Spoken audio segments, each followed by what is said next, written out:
Bonjour les amis, comme d'habitude ces derniers temps, voilà, je vais vous présenter encore un autre outil acheté chez Action. Il y a déjà quelques semaines de ça que j'utilise cette petite scie circulaire. C'est une mini scie circulaire, je vais pas dire que c'est une scie circulaire de précision, ce n'est pas le cas, elle n'est pas très précise. Mais bon, elle fait quand même très bien son travail. Alors voilà, d'ordinaire, ce que j'utilise, donc une scie circulaire Bosch conventionnelle avec un fil. Euh, pff, bon, ben, elle fait bien son travail, ça coupe bien, ça coupe droit, tout ce qu'on veut, mais c'est super encombrant, il faut une prise tout près, c'est un peu chiant. Donc, comme j'aime bien d'avoir les mains libres, voilà, moi j'aime bien aussi d'être un petit peu équipé avec de l'électro sur batterie. Et comme ce n'est pas très cher, eh bien voilà, j'ai investi dans cette petite scie circulaire. Et je bafouille, ce n'est pas grave. Alors, ici, on a un réglage de profondeur.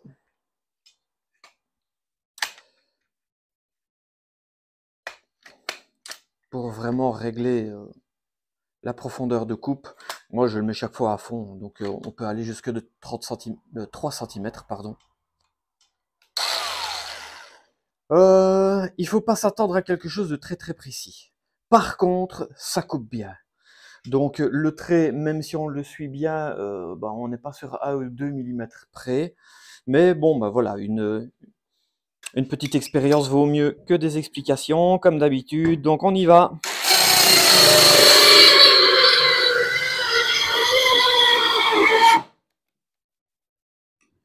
Ouais, parfois elle bloque.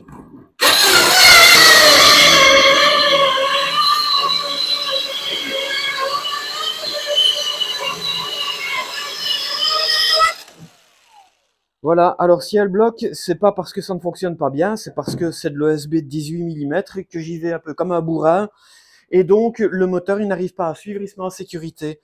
Ou sinon, bah voilà, comme on peut voir, la coupe est quand même relativement droite. Mais bon, je dis, on n'est pas sur 1 mm, quoi. Il faut pas s'attendre à quelque chose qui soit très très très précis. Par contre, voilà, c'est maniable, c'est pas lourd, et on peut la prendre partout avec soi.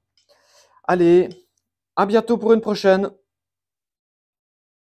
Oui, bien voilà, je viens de terminer cette petite vidéo sur la scie circulaire de chez Varro que je viens de présenter. Donc, il fallait quand même que je fasse un petit supplément à cette vidéo parce que malheureusement, elle a brûlé. Donc, voilà, voilà.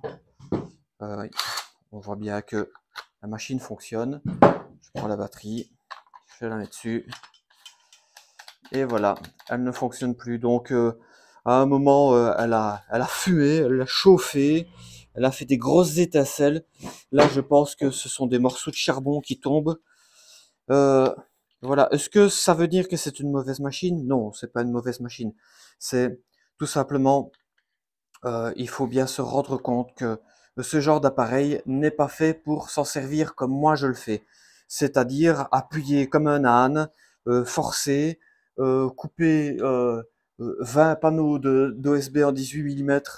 Euh, c'est pas fait pour. C'est pas fait pour. Ce genre de machine, c'est clairement efficace pour des petits travaux, des petits travaux occasionnels. euh, mais dès que le moteur chauffe, malheureusement, ben voilà, ce sont, c'est quand même de l'outillage premier prix. Et je pense que là, les charbons, ils sont vraiment morts. Donc éventuellement, j'essaierai peut-être de la démonter, voir si je peux remplacer les charbons, mais au prix de la machine, je ne sais pas si je vais vraiment me casser la tête pour faire ça. Voilà, donc c'était tout simplement pour vous informer que euh, voilà, malheureusement, même si j'en étais très content, ben, ma petite scie circulaire, c'est poubelle. À bientôt.